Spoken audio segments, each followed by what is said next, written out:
Salut la gang. Aujourd'hui, on va faire le tour rapidement de ce qu'on appelle le market cap. Parce que c'est une chose de base pour le monde de la crypto. Vous avez besoin de savoir ce que c'est le market cap, comment calculer, à quoi ça sert, qu'est-ce que ça représente. Puis on va essayer de faire ça top chrono en dedans de 2-3 minutes. Fait que le market cap a toujours un rapport avec le nombre de coins que vous allez avoir en circulation d'une crypto-monnaie X, Y ou Z. Dans le cas précis, on en a inventé un qu'on a appelé Jinbu.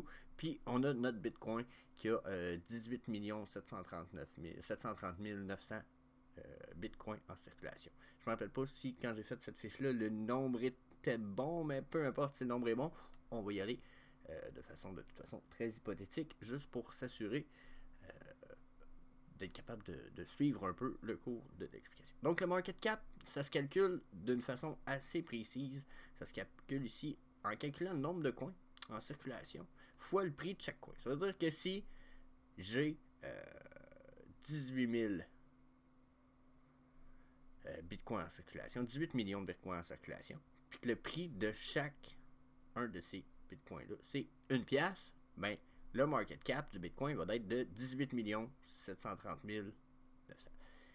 Dans le cas du Jinbot, ça serait la même chose. Si chaque Jinbu vaudrait une pièce, on aurait 12 milliards en market cap pour le Jinbot. Là, qu'est-ce que ça représente? Ça représente la valeur totale d'argent investi dans la crypto-monnaie X ou Y, dans le cas précis, dans le cas présent, Bitcoin et Jinbu. Donc, si, exemple, il y a pour 20 milliards d'investis dans le Jinbu, ok, mais il va falloir séparer ce 20 milliards-là par le nombre de Jinbu total, ce qui va vous donner sa valeur. Donc, pour rester un peu dans le cours de pensée, on va y aller ici rapidement avec un autre petit exemple pour que certains comprennent la base que c'est le market cap. Ok, on continue. On disait qu'on avait 18 730 000 bitcoins en circulation.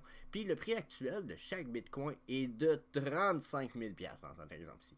Donc ce que ça fait en vérité, ce qu'on fait, c'est qu'on va faire 18 millions fois 35 000 Puis on va savoir, on va se retrouver avec le numéro, le chiffre qui est ici, ce qui veut dire 1, 2, 3. Attendez, ça c'est des millions. 655 billions 581 millions 500 000 dollars de market cap pour le Bitcoin dans cet exemple précis-là. Ici, on se retrouve avec notre Jinbu en circulation. Puis là, je pense que j'ai fait une petite erreur ici. Oubliez le 9, mettez un petit 0 à la place où il y a ma souris en ce moment. Donc, imaginez qu'on a 1 milliard 200 millions de Jinbu en circulation, puis qui valent toutes 10% de 1 sou, ce qui veut dire 0,01 comme on a ici.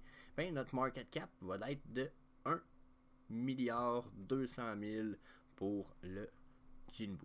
Comme je disais, c'est la valeur totale qui est investie dans le crypto-monnaie. Fait que ça fait le tour. On a notre petite vidéo rapidement. C'est le market cap pour ceux qui débutent. Pour ceux qui sont dans la formation, restez là. Restez avec moi. On finalise cette petite vidéo-là. Pour les autres, je vous dis peace. On se revoit dans le prochain petit vidéo.